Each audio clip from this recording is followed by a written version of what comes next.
Hello children, I hope you all are good.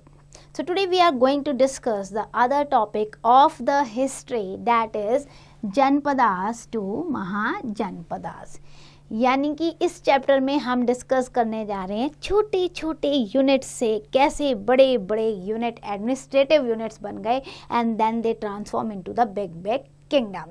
So let's start the chapters with the Mahajanpadas. First of all, you must know about the Aryans that we have studied in the previous chapter also, that Aryans has occupied the territories and expanded their kingdom in the North India. Then they established the town also. बहुत सारे towns उनके time पे establish हुए, those who were performing the different functions in their territories. With the passage of times ये territories जो हैं धीरे धीरे आगे बढ़ती गई, बड़े बड़े big power में convert होती गई और several janpadas has found. First of all, you have to know what is janpadas. Jan means आपका क्या होता है, लोग, and padas means foot. So जनपद, जहाँ पे छोटी छोटी यूनिट्स, मतलब कि एक ग्रुप बन गया और उस ग्रुप में जो है कुछ विलेजेस आ गए, मे बी आपके 10-15 विलेजेस आ गए, डैट इज जनपदास. फिर धीरे धीरे उस जनपदास में एक और जनपदास, देन और जनपदास मिलते गए, then it become the mahajanapadas. And that mahajanapadas फिर और टेरिटरी बन गई. तो आगे जैसे ही टेरिटरी बढ़ी, एरिया बढ़ती गई, तो वो एम्पायर में कन्वर्ट हो गए थे.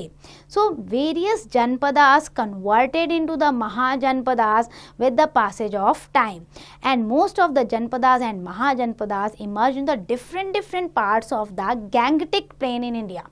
Different clans of the Aryans founded these small and big states. So thus this period of 200 years is very significant from the historical viewpoint. इसीलिए हम जनपद और महाजनपद को पढ़ते हैं बेटा, क्योंकि बहुत सारी इन्फॉर्मेशन, ये 200 साल का पीरियड था और इसकी बहुत सारी इन्फॉर्मेशन हमें मिलती है. Now what are the source of information for these janpadas and mahajanpadas? Chief source अगर आप देखोगे 600 BC टू 400 BC. नाउ अभी भी हम ज़ीरो से पहले की बात कर रहे हैं, ज़ीरो से आगे की बात नहीं कर रहे. सो ज़ीरो से पहले 600 टू 400 BC की इंफॉर्मेशन की बात करें, so we are having an number of Buddhist and Jain literature. Early Buddhist literature जो थे उसमें आपके महागोविंद सुता, वो आपका फेमस है, says that India was like a rectangle. Mahagovinda Sutta में ये बताया गया है कि इंडिया उस समय रेक्टेंगल पोजीशन में होता था नॉर्थ में, और साउथ में ट्रायंगल पोजीशन में होता था. यानी ऊपर का पार्ट इंडिया का रेक्टेंगल अगर ओवरऑल व्यू करो, और नीचे का पोर्शन ट्रायंगल होता था. Apart from Mahagovinda we are having the Bhagavati Sutta और सुत्रंग that also tell us about the India. Then we are having the पाणिनीस Ashtadhyayi, उसमें भी बहुत इंडिया के बारे में बताया गया है. Then we are having the Buddha Dharma Sutra and the Mahabharata. They were also revealing the information about the Indian society. So in addition a number of excavation also. ये बुक्स तो हमें मिली ही हैं बेटा जो बहुत सारी इंफॉर्मेशन दे रही हैं, लेकिन जब हमने एक्सकेवेशन किया तो we were amazed. We got many mahajanapadas. Kashi, Pataliputra excavation में हमें मिले. They have helped to know about this period. And there are some variation in different evidences also. हालांकि देखो हर टाइम पे अलग अलग हिस्टोरियंस अपने एविडेंसेस को देखता है, स्टडी करता है, तो कुछ वेरिएशन भी हैं, कुछ कॉन्फ्लिक्ट्स भी हैं, बट यस जो ओवरऑल कंक्लूजन निकल कर आया है that we are going to reveal in this chapter. तो सबसे पहले बात करते हैं राइज ऑफ जनपदास की. So many towns developed into the janapadas as new territories were added. भाई पहले छोटा सा था एक शहर, उसमें जैसे ही नई टेरिटरी ऐड हो गई और थोड़ी सी ऐड हो गई तो वो क्या बन गया, जनपद बन गया. So thus the janapadas were newly form states आप कह सकते हो. Don't confuse a state with the province of a country. Like India call our provinces as a state. तो बेटा देखो अगर मैं स्टेट की बात कर रही हूँ तो आज इंडिया में हम कहते हैं ना 28 स्टेट्स हैं हमारे पास. लाइक हमारे पास MP है, मध्य प्रदेश है, गुजरात है, राजस्थान है. तो स्टेट का मतलब वो राज्य है. लेकिन एंशियंट टाइम पे जब हम स्टेट की बात कर रहे हैं तो वहाँ हम एक पूरी टेरिटरी की बात कर रहे हैं, एक देश की बात कर रहे हैं. तो इसको आप ऐसे समझना, पॉलिटिकल लैंग्वेज में अगर कैपिटल एस होता है तो उस स्टेट का मतलब होता है कंट्री, और स्मॉलर एस होता है तो उसका मतलब होता है प्रोविंसेस, एरिया, क्षेत्र या राज्य। ठीक है। सो एंशियंट टाइम में स्टेट का मतलब कंट्री है उस समय। A state is a country that ruled by a ruler और अ ग्रुप ऑफ रूलर्स, और it can be a kingdom. अब जो किंगडम होते थे, जो ये बन गए बड़े बड़े स्टेट, जो किंगडम बन गए वो रिपब्लिक होते थे, या फिर वो आप ये कह लो कि मोनार्की भी होते थे, एक राजा चला रहा है और उसी का फिर वंश आगे चला रहा है, या फिर रिपब्लिक होते थे, जो राजा होता था वो इलेक्टेड होता था। तो दोनों तरीके से होते थे।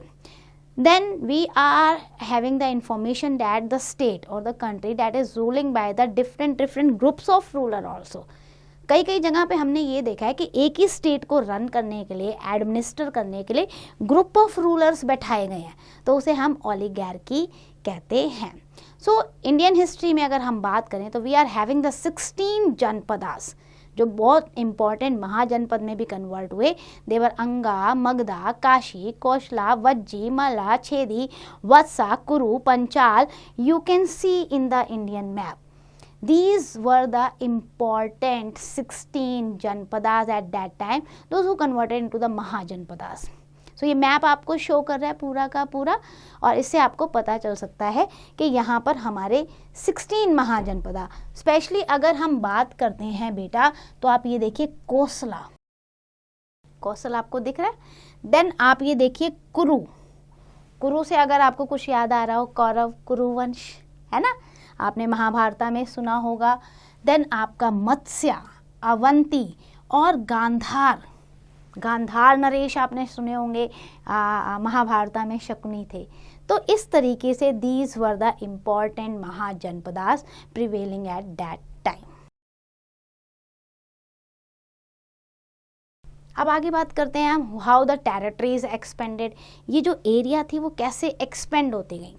कॉमन प्रैक्टिस पहले भी चलती आ रही थी, है ना, that was to conduct the Ashvamedha yajna, not to expand territory. पहले तो ये होता था ना, छोटे छोटे जो ट्राइबल कम्युनिटी थी एक दूसरे को लड़ाई कर लिया, जो जीत गया उसके अंदर टेरिटरी आ गई।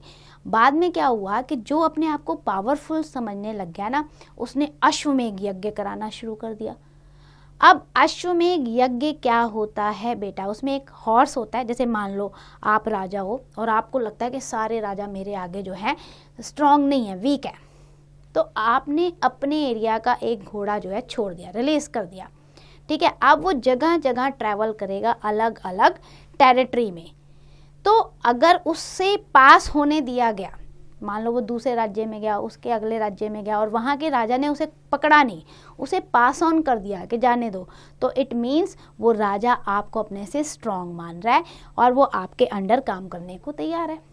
लेकिन इफ़ एनीवन अपोज्ड, उसने पकड़ लिया घोड़ा, तो इसका मतलब वो ये कह रहा है कि मैं आपको स्ट्रांग नहीं मानता, आप अपनी टेरिटरी आपको नहीं देता, you have to fight with me. तो बैटल स्टार्ट हो जाती थी, फिर वो लड़ाई होती थी, युद्ध होता था, और उस युद्ध में जो जीत जाता था वो टेरिटरी उसके पास आ जाती थी। तो ये अश्वमेघ यज्ञ जो था, that is also a one way to expand the territory. अब इस तरीके से अगर वो घोड़ा एंड तक पहुंच गया और किसी ने भी नहीं रोका, या किसी ने रोका उससे साथ लड़ाई करके वो राजा जीत गया, तो एंड में वो घोड़ा जब वापस आएगा तो वो रूलर क्या कहलाएगा, चक्रवर्ती सम्राट, यानी सबसे बड़ा सम्राट है वो। तो अश्वमेघ यज्ञ was the one of the way to expanding the territory. Now moving to the types of जनपद। जनपदास के बहुत सारे टाइप्स होते थे। मेजरली जो उस समय होता था मोनार्की, रिपब्लिक होता था। मोनार्की में क्या होता था बेटा कि जो जनपद होते थे that is ruled by the Kings, और जो किंग होता था वो इलेक्टेड नहीं होता था। क्या आप ये कहोगे लोगों ने चूज़ किया है? नहीं, rather they become the king bye hereditary. मतलब एक राजा बन गया, अब उसका बड़ा बेटा राजा, फिर उसका बेटा, उसका बेटा, उसका बेटा, बेटा नहीं है तो भाई बन जाएगा राजा। तो एक फैमिली को मिल गई पूरी की पूरी पावर, वो अब उस फैमिली के हाथ से दूसरे किसी के पास ट्रांसफ़र नहीं हो रही है। इसे हम कहते हैं हेरिडेटरी। यहाँ पे इलेक्शन का कोई मतलब नहीं है, और सारी पावर मोनार्की में क्या होती है, concentrated in the hand of the king.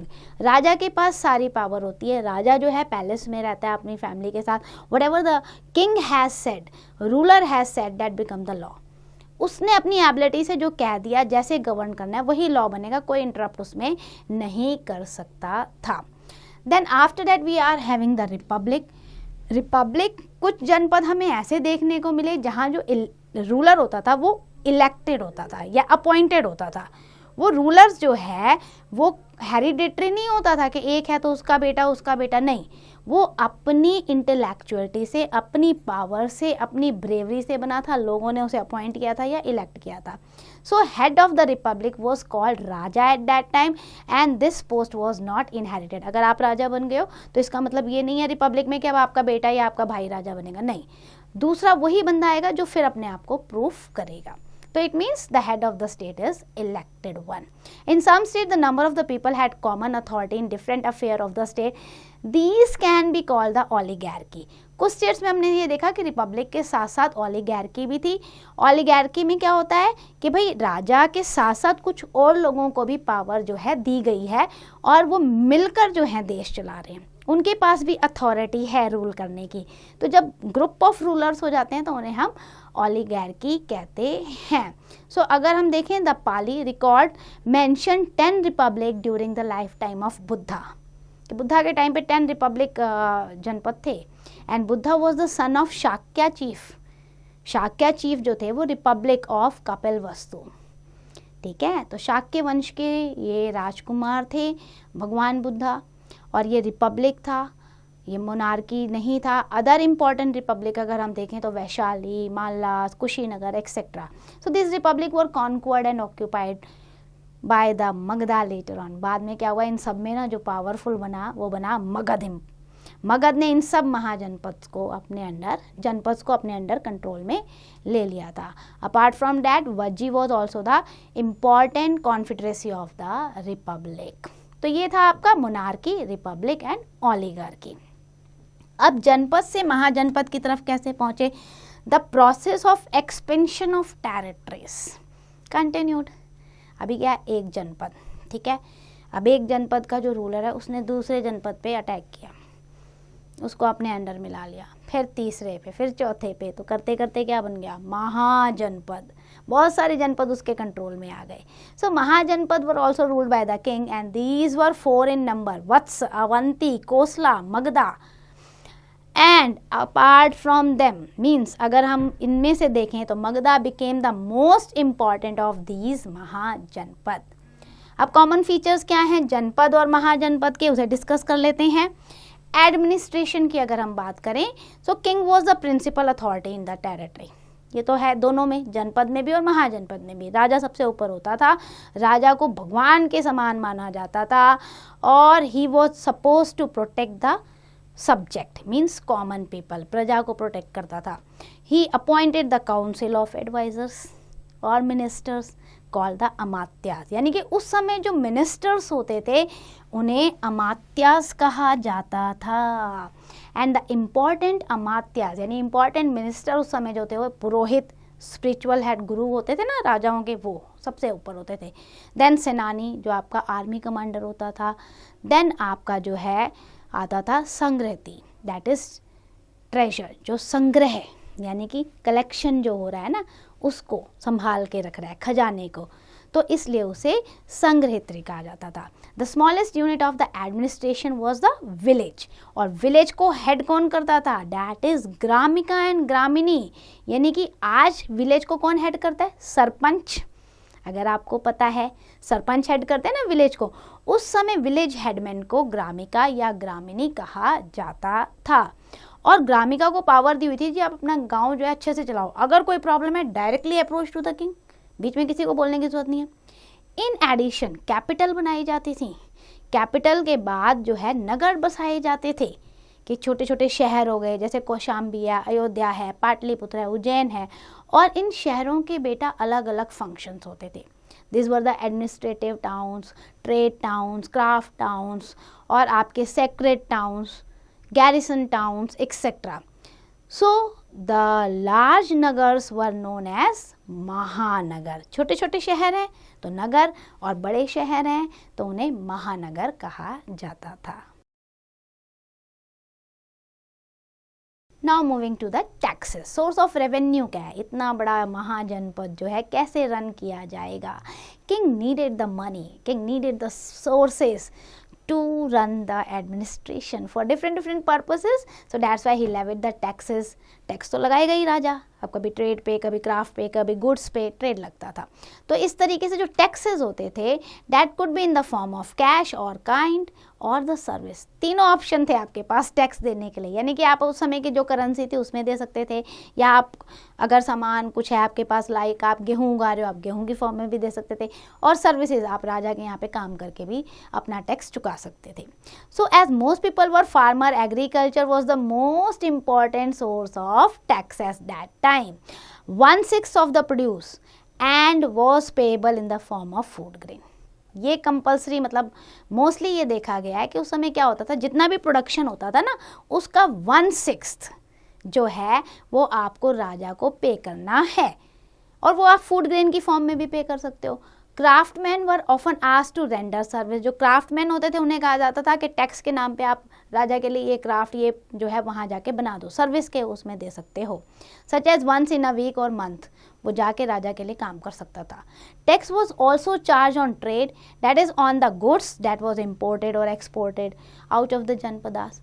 So money could be paid in lieu of goods and services. आप बाहर से कोई सामान मंगा रहे हो या बेच रहे हो तो उस पर आपको कैश में टैक्स देना पड़ता था. तो टैक्सेस जो होते थे वो सिर्फ ये नहीं था कि राजा का खजाना, ट्रेजरी जो है उसी को बढ़ाना है या उसके महल को बनाना है, नहीं, वो वेलफेयर ऑफ द पीपल में भी यूज़ होते थे. Different types of building, lodges, canals, roads, आपके टेम्पल्स, मेंटेनिंग द आर्मी, इन सब में रेवेन्यू को यानी कि टैक्स को यूज़ किया जाता था. Now what about the social life. तो सोशल लाइफ की अगर बात करें तो हमने 4 तो पढ़े ही थे, ब्राह्मण, क्षत्रिय, वैश्य और शूद्र. ये 4 हमारे जो वर्ण सिस्टम थे. At that time it was open system, मैंने आपको बताया था, बट ग्रेजुअली क्या हुआ कि ये क्लोज सिस्टम हो गया. क्लोज सिस्टम मतलब अब आप ट्रांसफ़र नहीं हो सकते, इंटरचेंज नहीं हो सकते. ब्राह्मण का बेटा ब्राह्मण ही बनेगा, क्षत्रिय का बेटा क्षत्रिय ही जाएगा, शूद्र का शूद्र, वैश्य का वैश्य. You can not interchange. तो ये रिजिड हो गया और इसीलिए डिस्क्रिमिनेशन बहुत ज़्यादा स्टार्ट हो गया, और इसी डिस्क्रिमिनेशन और इसी ऑक्यूपेशन से जाति यानी कि कास्ट सिस्टम प्रिवेलिंग होने लगा. वर्ण से कास्ट जो है वो बनने शुरू हो गई. That is child born in the Vaishya remain the Vaishya for the whole life, could not become a ruler or Kshatriya और द learned person ब्राह्मणास. तो ये हो गया, और धीरे धीरे करते करते जो शूद्रास थे उनकी हालत इतनी बुरी हो गई कि उनसे इतना ज़्यादा सर्विस को रेंडर किया गया कि that now they considered as a untouchable और the lower caste, because they were doing the dirty work, they were cleaning everything. So this system put restriction और इंटर मैरिज और इंटर मिक्सिंग. अब इस system ने क्या कर दिया कि भैया इंटर कास्ट ना मैरिज हो सकती है, इंटर कास्ट आप मिक्सअप भी नहीं हो सकते, बहुत सारे रिस्ट्रिक्शन ला दिए. And this become the evil practice that we felt till now also. So ये कास्टिज्म जो बना वर्ण सिस्टम से, that was very wrong. Now let's discuss the note. Untouchability resulted into the social injustice, क्योंकि हम अन्याय कर रहे हैं बेटा. एक ग्रुप को हमने बिल्कुल अनटचेबल कह दिया, छूत कह दिया कि ये हमारे साथ बैठ नहीं सकते, उठ नहीं सकते, हम बात नहीं करेंगे, इनके घर अलग होंगे, इन्हें मंदिर में नहीं एंटर होने देना, बहुत सारी चीज़ें. तो ये एक सोशल इनजस्टिस है. इसलिए 1920 सेंचुरी में बहुत सारे सोशल रिफॉर्मर्स हुए जिन्होंने अनटचेबिलिटी के अगेंस्ट अपनी वॉइस को रेस किया, like Mahatma Gandhi, Vivekananda, Raja Ram Mohan Roy and many others. They worked to abolish the untouchability. और इंडिपेंडेंस के बाद हमारे कॉन्स्टिट्यूशन में इसे बैन भी कर दिया गया, अबॉलिश भी कर दिया गया. Now what about the women position at that time. Women को हाई पोजीशन मिली हुई थी वैदिक एज में, जो बहुत अच्छे से इंजॉय कर रही थी, इक्वालिटी मिली थी. But later on with the passage of time उनकी भी पोजीशन जो है वो डिक्लाइन होनी शुरू हो गई. अब उन्हें भी उतनी इक्वालिटी, उतने राइट्स जो है एंजॉय करने को नहीं मिलते थे. Right to education and property ban हो गया विमेन के लिए. The women belong to the high और respectable family were allowed to get the education. हाँ, राजा के घर की हैं, बहुत अच्छे अमीर घर की हैं, तो उन्हें एजुकेशन का राइट था. अदरवाइज एक कॉमन लेवल पे इसे बैन कर दिया गया. बर्थ ऑफ गर्ल चाइल्ड जो है अब वेलकम नहीं होता था। पहले लड़कियों का जन्म होता था तो लोग खुशियाँ मनाते थे। अब धीरे धीरे पासेज ऑफ टाइम लड़कियों के जन्म पे लोग खुश नहीं होते थे, बल्कि वो मनाते थे कि बॉय ही पैदा हो। बॉय चाइल्ड के बर्थ को जो है बहुत अच्छा माना जाता था, सेलिब्रेट किया जाता था फेस्टिवल की तरह। रिलीजियस लाइफ की बात करें तो Brahmin help people to perform the different rituals, different tradition, yajnas etcetera. इसलिए सोसाइटी में उनका डोमिनेशन जो था वो अभी तक बना हुआ था, क्योंकि लोग अभी भी उन्हें बहुत रिस्पेक्ट देते थे गुरु की तरह। These rituals become elaborated and expensive. धीरे धीरे क्या हुआ, ब्राह्मणों ने बताना शुरू कर दिया ये भी करना है वो भी करना है। सो एलैबोरेटिव हो गए, बड़े लंबे चौड़े हो गए, एक्सपेंसिव होने लगे, खर्चा बहुत आने लग गया। तो अब क्या हुआ, हर कोई तो जो है ये यज्ञ वगैरह नहीं करा पाता था। So this brought about the gap between the Brahmins and other common people. And now Brahmins, they being scholars, spoke Sanskrit on the other hand, और पाली और प्राकृत लैंग्वेज जो थी वो कॉमन पीपल की हो गई। भाई लैंग्वेज में भी डिफरेंस आने लग गया, संस्कृत ब्राह्मणों की हो गई और पाली प्राकृत कॉमन पीपल की हो गई language. This force people to look to the new ideas. अब लोगों को लगने लग गया हमें तो समझ नहीं आता, हम ये जो है रिचुअल करा नहीं सकते, तो अब वो कुछ नया ढूंढने लग गए कि जो ब्राह्मण कह रहे हैं, पुरोहित कह रहे हैं, हम ये काम नहीं कर सकते, हमारे पास नहीं है इतना पैसा, नहीं है कुछ, नहीं है हमारे पास रिसोर्सेज नहीं है। तो they were looking for the new ideas, और ऐसे में न्यू थॉट इमर्ज हुई बुद्धिज़्म और जैनिज़्म। इसलिए लोगों का ध्यान जो है बुद्धिज़्म और जैनिज़्म की तरफ चला गया और ब्राह्मणों से उनका ध्यान धीरे धीरे हटने लग गया। इकोनॉमिक लाइफ की बात करें तो ट्रेड आता है सबसे पहले। बहुत सारे ट्रेड जो है वो प्रैक्टिसेस होते थे at that time which helped the people to earn, and even the river ports and sea ports were built for the better trade, कि अच्छे से ट्रेड हो सकें तो ये सब बनाए गए थे। सी पोर्ट्स लाइक अगर आप देखते हो, you had given the example of Bhrigukachchha that serve the overseas trade. Traders and the craft person formed the guild also, that is known as Shreni. This helped in controlling the price, contribution or distribution or quality of the manufacturing gold. Guild क्या होता है, श्रेणी बेटा अपना group बना लेना। जैसे हम यूनियन बनाते हैं ना, student union, teacher union, labour union, वैसे इन्होंने अपनी गिल्ड बना रखी थी कि एसोसिएशन है, इसमें सारे हमारे यही क्राफ्ट के लोग रहेंगे ताकि हम अपनी हर चीज़ पे, रिसोर्स पे कंट्रोल कर सकें।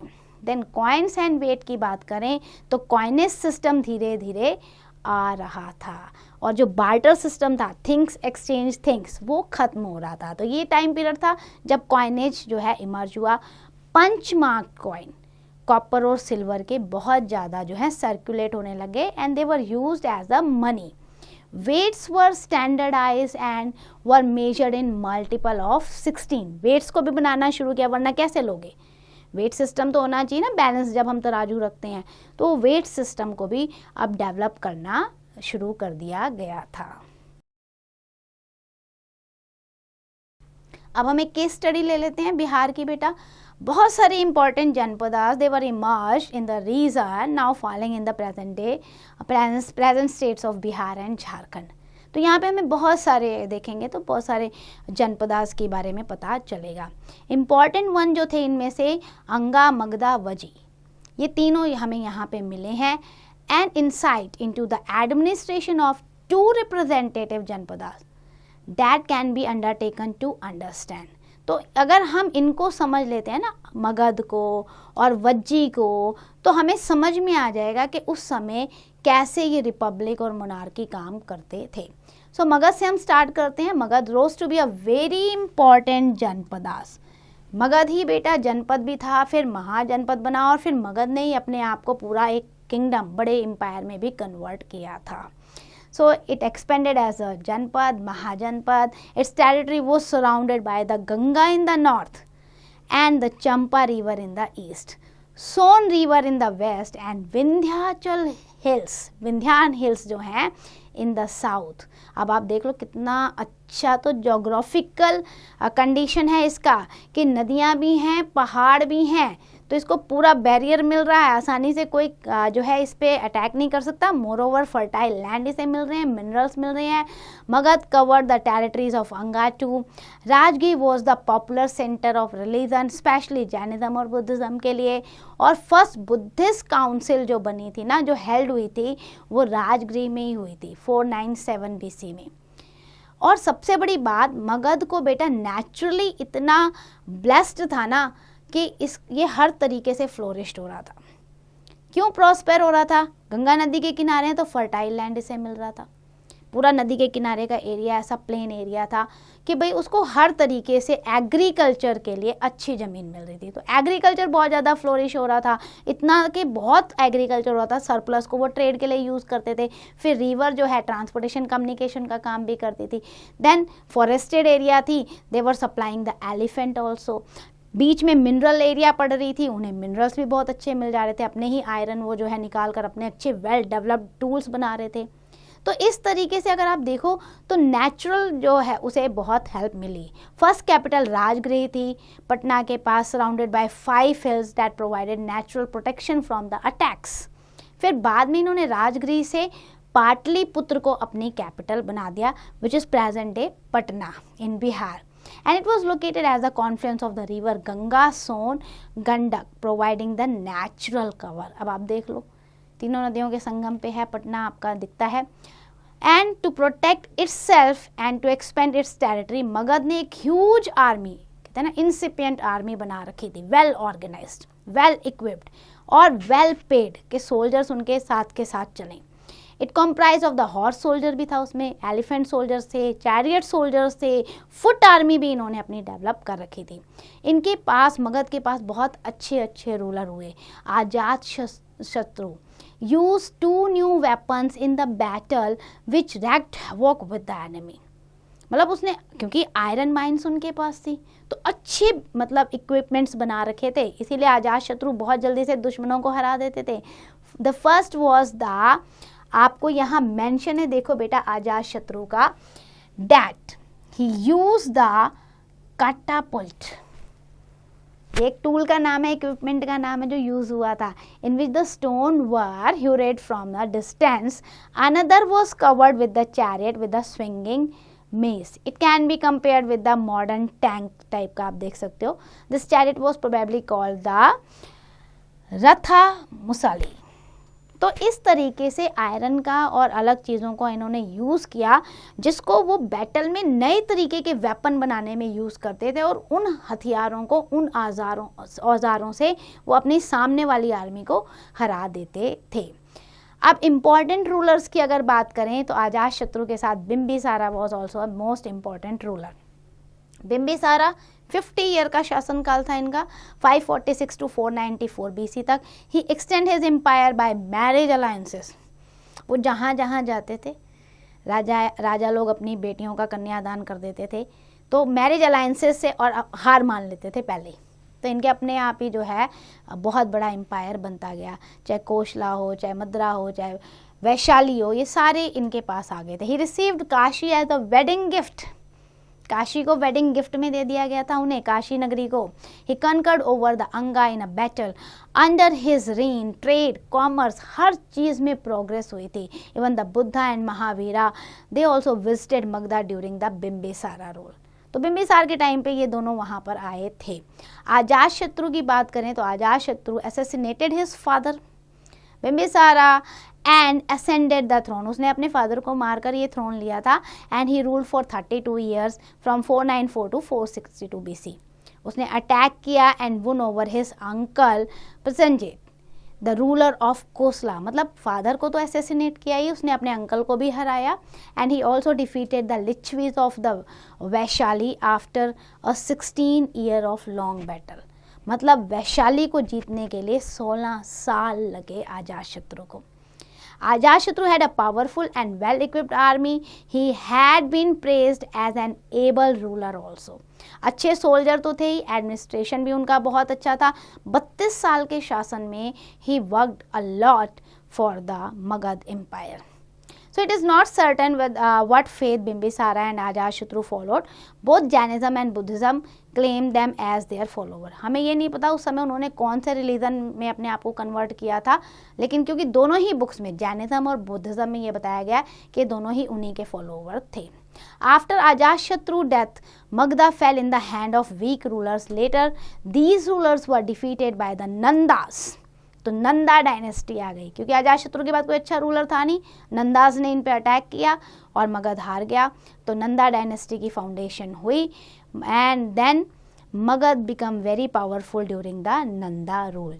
जो मेन रूलर थे उसमें महापद्मनंदा थे, और महापद्मनंदा जो है उन्होंने फिर मगध को और आगे बढ़ाया। लाइफ अगर हम देखें मगध की, तो Magadh was prosperous, it expanded its territory, मैंने पहले ही बताया, नेचुरली भी ब्लेस्ड था, जोग्राफिकली भी ब्लेस्ड था, पावरफुल रूलर्स भी थे, इसलिए ये प्रॉस्पेरस करता गया। And moreover the formation of shrenis और guild also help in the prosperity, क्योंकि ट्रेडर्स जो हैं वो भी अच्छे से डेवलप कर रहे थे, तो ये सब भी इसको अच्छे से ब्लेसिंग मिल रही थी। With the use of boats, ships, roads, trade बहुत तेज़ी से फ्लोरिश हो रहा था। अपार्ट फ्रॉम अगर देखो तो आज के टाइम का आप देखोगे ना, म्यांमार हो गया आपका, और आपका बेबीलोन वगैरह हो गया, इन सब तक इसका ट्रेड फैला हुआ था। Knowledge also expanded during this period, the Kshatriya began to learn the Vedas, daughters were considered liabilities and sons were preferred. औरतों को जो है लाइबिलिटी माना जाता था और लड़कों को वेलकम किया जाता था। Let's discuss the know it.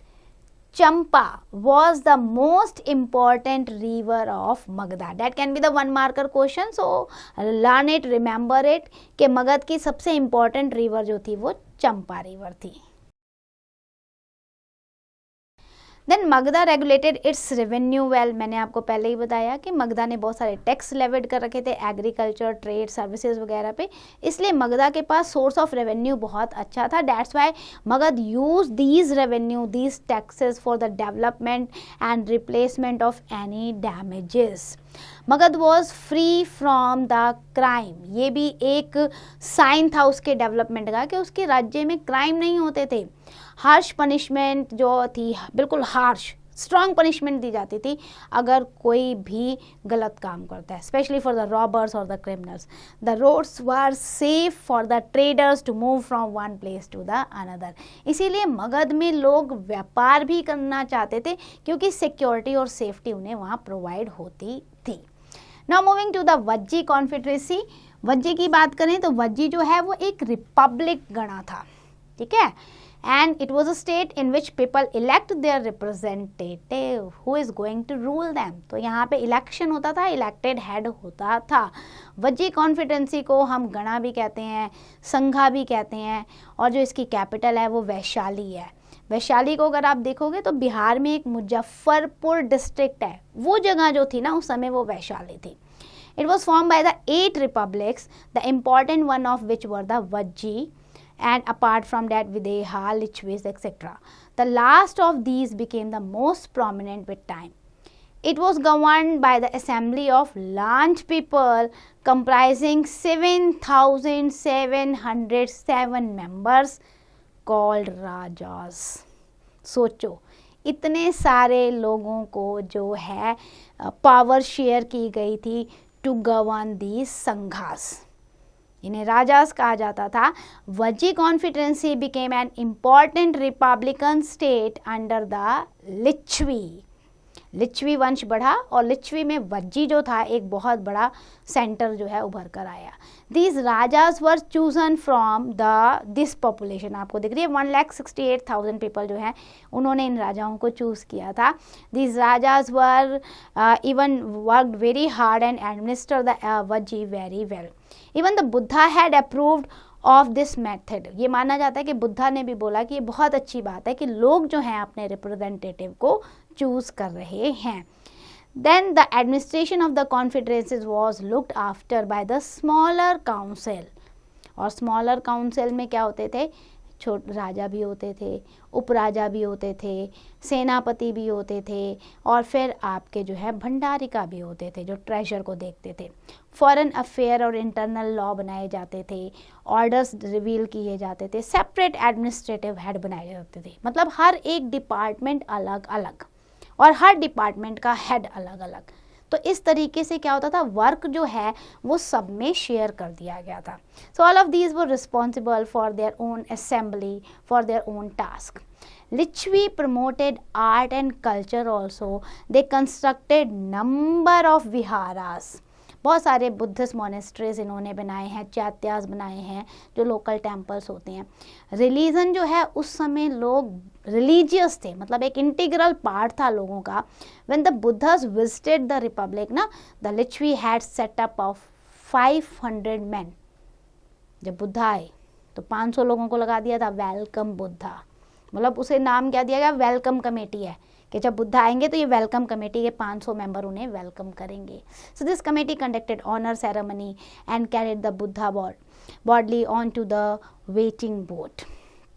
Lichvi were powerful too. Ajatashatru had to fight for 16 years to conquer the Lichvi. 16 साल लगे थे अजातशत्रु को. So this sufficiently proved the courage, heroism, resources of the Lichvi. So I hope you understand every concept. Let's do the quick revision. What we have discussed in this chapter? Number 1, the chief source of information for Janpadas and Mahajanpadas were Jain and Buddhist literature, or you can say the text. Janpadas came into being when the small territories expanded their influence to the larger territories. Then we have discussed powerful Janpadas transformed into the Mahajanpadas, and Mahajanpadas were republic and they can be the monarchy in nature. Monarchy जहाँ पे एक ruler है जो hierarchy चलती आ रही है, hereditary है, और रिपब्लिक जहाँ हेड जो है वो इलेक्टेड है. The ruler ruled with the help of number of ministers and officials भी बनाए जाते थे. फिर जाति सिस्टम भी आया जिसमें लो कास्ट के लोगों को बहुत बुरी तरीके से ट्रीट किया जाने लगा. ट्रेड जो है इनलैंड भी और ओवरसीज भी मगध एम्पायर में तेजी से फ्लोरिश्ड हुआ. Then we have discussed about the Bimbisara, Ajatashatru and Mahapadmananda, जिन्होंने नंदा रूलर्स कहा जाता है, जिन्होंने मगध को आगे फ्लोरिश किया. Then we have discussed about the Vajji Confederacy was the union of 8 republics. 8 republics थे, उनको मिलाकर वज्जी कॉन्फेडरेंसी बना था और लिच्छवी जो है इसमें मोस्ट इम्पॉर्टेंट था. So these all we have discussed in this chapter. So please do the exercise carefully.